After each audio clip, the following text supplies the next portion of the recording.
कद्र करना सीखो। भगवान बुद्ध की प्रेरक कहानी। भगवान बुद्ध के लाखों अनुयायी थे। इन्हीं में से एक पिछले कई सालों से रोजाना उनके आश्रम में जाया करता था।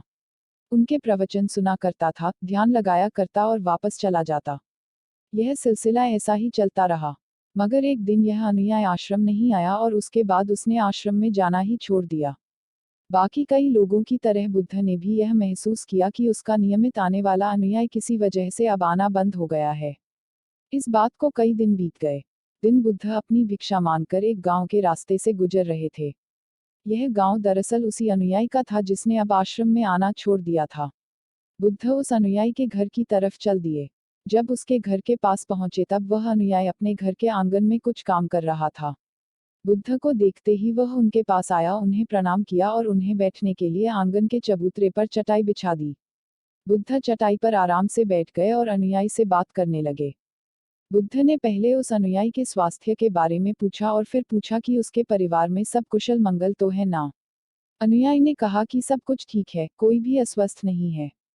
बुद्ध ने उससे आगे पूछा, अगर सब ठीक है तो तुमने आश्रम में आना क्यों छोड़ दिया।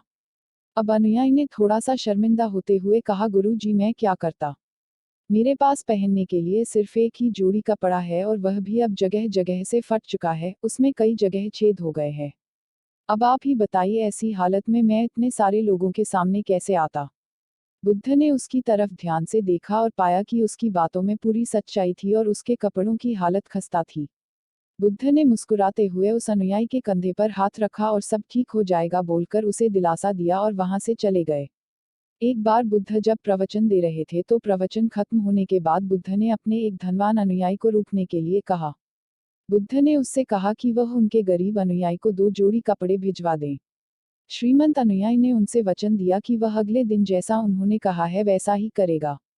अगले दिन अपने वचन के मुताबिक श्रीमंत अनुयायी ने अपने नौकर के हाथों न सिर्फ उस गरीब अनुयायी के लिए बल्कि उसके पूरे परिवार के लिए 2-2 जोड़ी कपड़े भिजवा दिए। नए कपड़े पाकर गरीब अनुयायी और उसका पूरा परिवार बहुत खुश हो गया। अगले दिन से बुद्ध ने देखा कि वह अनुयायी फिर से आश्रम में आने लगा है। बुद्ध ने उससे पूछा कि अब तुम्हें कोई परेशानी तो नहीं है। अगर है तो बताओ। अनुयायी ने कहा, अब मुझे कोई तकलीफ नहीं है, बस कपड़ों की थी जो आपने हल कर दी। अब मैं बहुत खुश हूँ। बुद्ध के अनुयायी से पूछा, अच्छा बताओ तुमने अपने पुराने कपड़ों का क्या किया। अनुयायी ने कहा, हमारे ओढ़ने के कपड़े ओढ़ने लायक नहीं बचे थे, इसलिए मैंने अपने पुराने कपड़ों को उनकी जगह इस्तेमाल करना शुरू कर दिया। बुद्ध ने पूछा, फिर तुमने अपने ओढ़ने वाले कपड़े का क्या किया। मैंने उन्हें पर्दों की जगह इस्तेमाल करना शुरू कर दिया। अनुयायी ने कहा, उन पुराने पर्दों का क्या हुआ। बुद्ध फिर से पूछा, मैं उनके 4 टुकड़े करके चूल्हे से गर्म बर्तन उतारने के लिए इस्तेमाल करता हूँ। अनुयायी बोला, पहले गर्म बर्तन पकड़ने के लिए इस्तेमाल करते थे, उन कपड़ों का क्या किया। बुद्ध ने फिर से पूछा, मैं अब उन्हें घर में पोछा लगाने के लिए इस्तेमाल करता हूँ। अनुयायी ने जवाब दिया, पुराने पोछे का क्या किया वह भी बता दो। बुद्ध ने अगला सवाल पूछा, वह कपड़ा कुछ भी करने लायक बचा नहीं, इसलिए मैंने उसके तार तार अलग कर दिए और उनसे दिया की बाती बना ली। इन्हीं बत्तियों में से एक बाती आज इस आश्रम में भी मैंने जलाई है, उसी की रोशनी में हम बैठे हैं। भगवान बुद्ध अनुयायी के जवाबों से बहुत खुश हुए। उन्हें इस बात का काफी संतोष हुआ कि उनका अनुयायी किसी भी वस्तु को अच्छी तरह से इस्तेमाल करता है और हर वस्तु की कद्र करता है।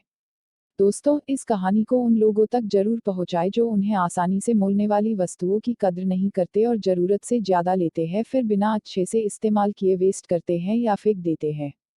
Please like, share and subscribe.